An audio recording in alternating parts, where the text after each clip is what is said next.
दोस्तों नमस्कार। अमेरिका के राष्ट्रपति ने अपने वादे के मुताबिक टैरिफ लगाने शुरू कर दिए।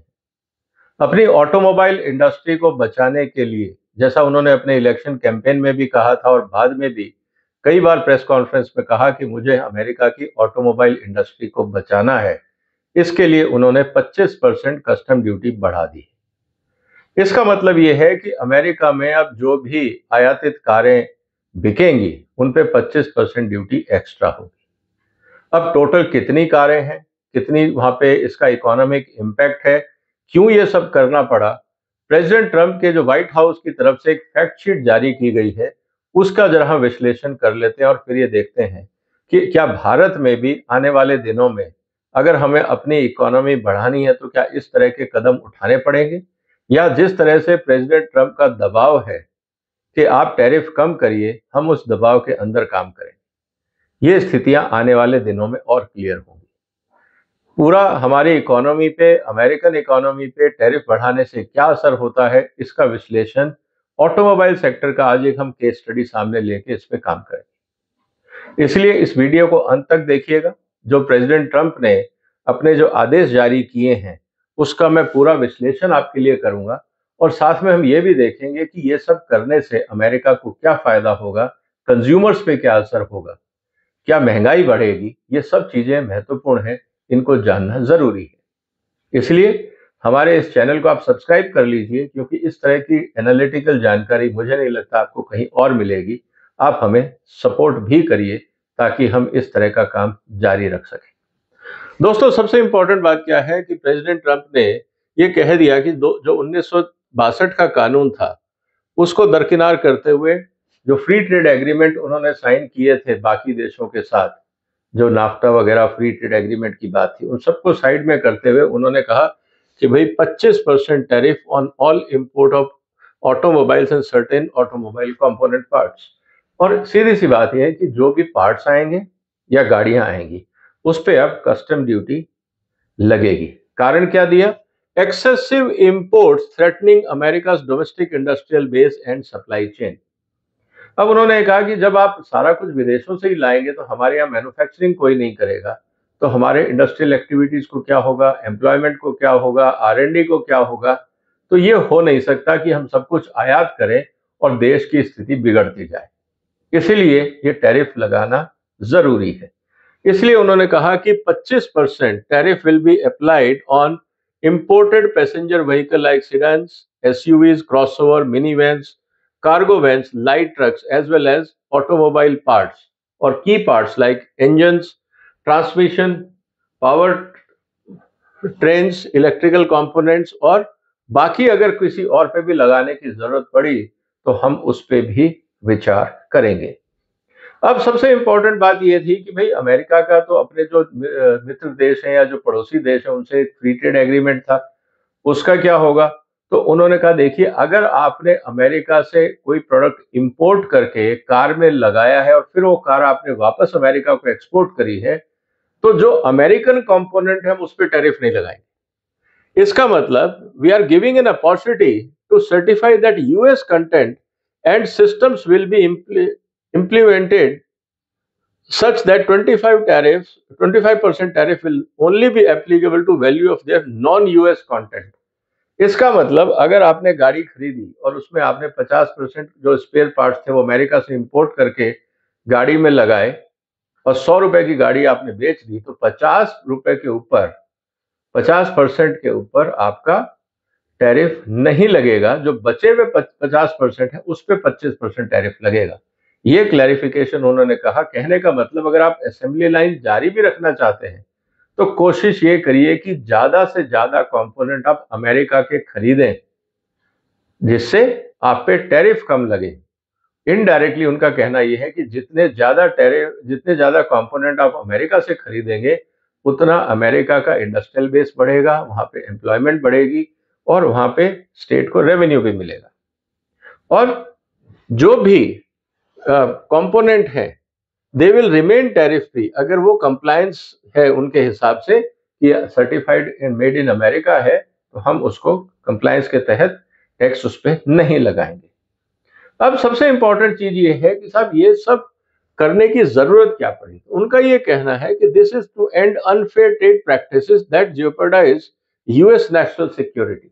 हम सब कुछ विदेशों से लाएंगे तो हमारी राष्ट्रीय सुरक्षा खतरे में पड़ जाएगी। और उन्होंने बड़ा इंटरेस्टिंग एग्जाम्पल दिया कि आप कोविड का टाइम देखिए, पूरी दुनिया बंद थी, हमारे यहाँ पे सारी सप्लाई चेन बंद हो गई थी क्योंकि बाहर से विदेशी पार्ट्स आते थे। अब वो आ नहीं रहे, इसलिए कार इंडस्ट्री काम नहीं कर रही, स्पेयर पार्ट्स नहीं मिल रहे थे लोगों को, गैराज को पार्ट नहीं मिल रहे थे, ओवरऑल सब अस्त व्यस्त हो गया था। ये नहीं होना चाहिए। फिर ये कहा गया कि साहब आपने तो जो ट्रेड नेगोशिएशंस किए हैं दोबारा कनाडा, मैक्सिको, कोरिया के साथ, तो उन्होंने कहा वो पूरी तरह से औचित्य में नहीं है क्योंकि they are not sufficient to mitigate the threat to the national security posed by the import of automobiles and certain automobile parts। कि आपने टैरिफ रीनेगोशिएट तो कर लिया, लेकिन फायदा क्या हुआ? उसका फायदा अमेरिका को तो मिला नहीं, तो हम उस रीनेगोशिएटेड एग्रीमेंट को भी नहीं मानते हैं। और फोकस ये था कि the new tariff aim to ensure the US can sustain its domestic industrial base। Purpose सीधा सा है, जब हम कस्टम ड्यूटी बढ़ाते हैं तो एकमात्र उद्देश्य होता है कि हिंदुस्तान में या अमेरिका में या जिस देश ने टैरिफ बढ़ाया है वहां पे मैन्युफैक्चरिंग हो। अब ये सब क्यों करना पड़ा, इसको जस्टिफाई करने के लिए उन्होंने कुछ एग्जाम्पल दिए हैं। उन्होंने ये कहा है कि foreign automobile industries bolstered by unfair subsidy and aggressive industrial policy. विदेशी जो सरकारें हैं वो अपनी इंडस्ट्री को सब्सिडी देती हैं, एग्रेसिव प्रमोशन करती हैं, वहां पे टैक्स इंसेंटिव देती हैं, जिससे वहां मैन्युफैक्चरिंग होता है और वो सब्सिडाइज प्रोडक्ट आके अमेरिका में बिकता है और हमारे यहाँ प्रॉब्लम क्रिएट करता है। यही बात अगर हम एग्रीकल्चर प्रोडक्ट्स के लिए करें तो क्या ट्रम्प साहब मानेंगे इसी आर्ग्यूमेंट को कि भारत ने टैरिफ इसलिए बढ़ा दिए क्योंकि आपकी एग्रीकल्चर सब्सिडी बहुत ज्यादा? क्या इस बात को ट्रम्प साहब मानेंगे? ये तो आने वाले दिनों में हम इस पे एनालाइज करेंगे और देखेंगे कि उस समय उनका क्या जस्टिफिकेशन आता है। उनका ये कहना था कि 1985 में अमेरिका में करीब 11 मिलियन ऑटोमोबाइल, मतलब 1.1 करोड़, 11 मिलियन ऑटोमोबाइल, जो 97% अमेरिका की कंजम्पशन होती थी ऑटोमोबाइल्स की, वो ऑटोमोबाइल अमेरिका में ही बनता था, चाहे वो लोकल कंपनियां बनाएं या विदेशी बनाएं। लेकिन 2024 आते आते 11 मिलियन की जगह हम 16 मिलियन कारें खरीद रहे हैं अमेरिकन। उसमें से 50% तो सीधी की सीधी इंपोर्टेड है। 8 मिलियन गाड़ियां अमेरिका में बनती ही नहीं है। कहां हम 11 मिलियन बनाते थे और ऑलमोस्ट 100% लोकल कंजम्पशन होता था। आज 16 मिलियन कंजम्पशन है गाड़ियों का, लेकिन 8 मिलियन व्हीकल्स जो है वो इंपोर्ट हो रहे हैं। और जो बचे हुए 8 मिलियन है उसमें जो कंपोनेंट है, अगर हम उसका ध्यान से अंदाज लगाएं कि जो लोकल अमेरिका में बनती है बची हुई 8 मिलियन, उसमें सिर्फ 40% जो है वो ये है कि डोमेस्टिक कंपोनेंट है। मतलब उसमें भी अगर आप हिसाब लगा लें तो 5 मिलियन के आसपास, 4.5-5 मिलियन जो व्हीकल है वो भी आयातित ही है टेक्निकली कंपोनेंट। तो 5 वो, और कुल मिला के आप ये देख लीजिए कि 13 मिलियन के आसपास अमेरिका की टोटल मार्केट जो थी 85 में, उससे ज्यादा आज वो इंपोर्ट कर रहे हैं। तो टोटल मार्केट जो 16 मिलियन की है उसमें से 12-13 मिलियन व्हीकल्स जो है वो इंपोर्ट हो रहे हैं, बचे हुए लोकल असेंबल हो रहे हैं, मतलब 25%। और एम्प्लॉयमेंट का नुकसान तो हो ही रहा है, इंडस्ट्रियल बेस भी खराब हो रहा है, साथ ही साथ जो इंपोर्ट बिल है वो आपका ट्रेड डेफिसिट जो है वो $93 बिलियन पहुंच गए। चलो हमारे को कमाई होती तब भी हम समझ लेते, ये तो ट्रेड डेफिसिट है। तो ऑलमोस्ट $93 बिलियन का जो ट्रेड डेफिसिट है वो भी नुकसानदायक है। साथ ही साथ जो जॉब की हम बात कर रहे हैं, उनका ये कहना है कि अगर आप जॉब स्थिति देखें तो इस समय 5,53,000 जॉब है ऑटोमोबाइल सेक्टर्स में, जो 20 में जो थे उससे 34% कम है। 2000 में जो थे उससे 34% कम हो गए। मतलब कि करीब करीब आप ये देख लीजिए कि 1/3 जॉब घट गए। अब ये स्थिति जो है ये चिंताजनक उनको लग रही है। तो इसीलिए एक तरफ हमारा ट्रेड डेफिसिट बढ़ रहा है, इंडस्ट्रियल बेस इरोड हो रहा है, हमारा नुकसान हो रहा है, प्लस जॉब भी कम हो रहे हैं।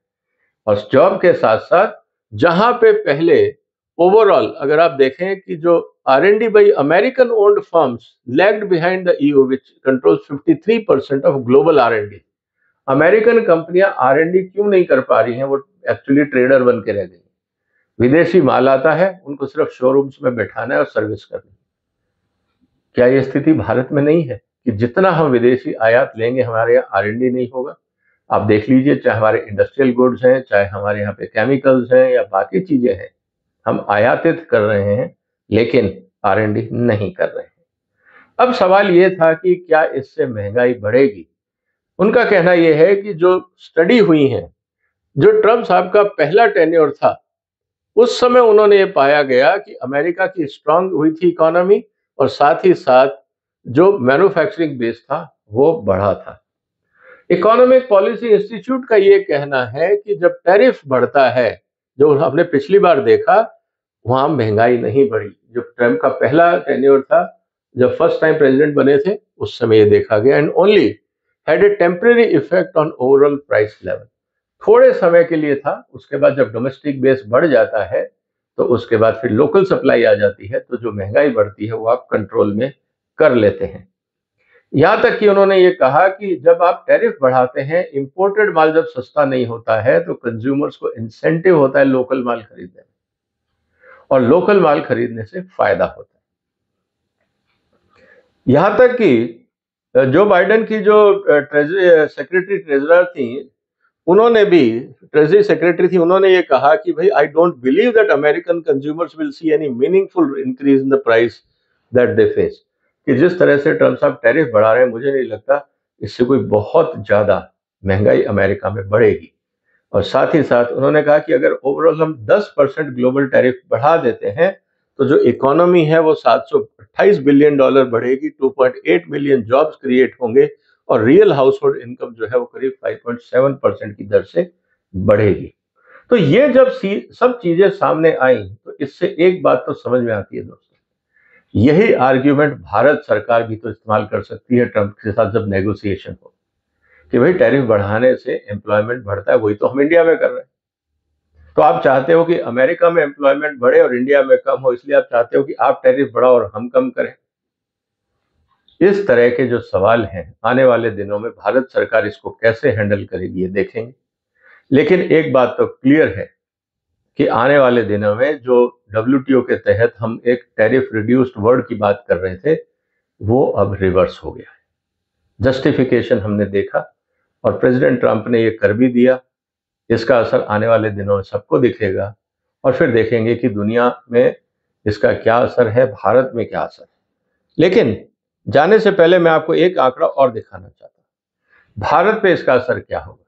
भारत से करीब $2 बिलियन के हम कंपोनेंट्स जो है, मोटर व्हीकल कंपोनेंट्स वगैरह, वो भेजते हैं America. US import from India, और इंडिया जो एक्सपोर्ट करता है वो करीब $7.5 बिलियन का करता है। जो अमेरिका इंपोर्ट कर रहा है वो करीब 89-90 बिलियन का ओवरऑल इंपोर्ट हो रहा है। और बाकी चीजें अगर हम देखें तो अमेरिका काफी कुछ इंपोर्ट कर रहा है, लेकिन हम ज्यादा कुछ नहीं कर पा रहे हैं। ट्रैक्टर्स एक कैटेगरी है जिसको हम कर रहे हैं, बाकी चेसिस, इंजन, खासकर जो ट्रैक्टर्स वगैरह के लिए, वो हम यहाँ से एक्सपोर्ट कर रहे हैं।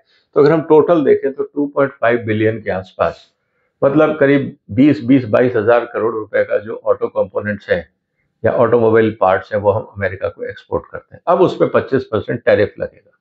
25% का मतलब है कि अगर हम 20-22 हजार करोड़ का करते हैं तो 5,000 करोड़ के आसपास का टैरिफ लग जाएगा।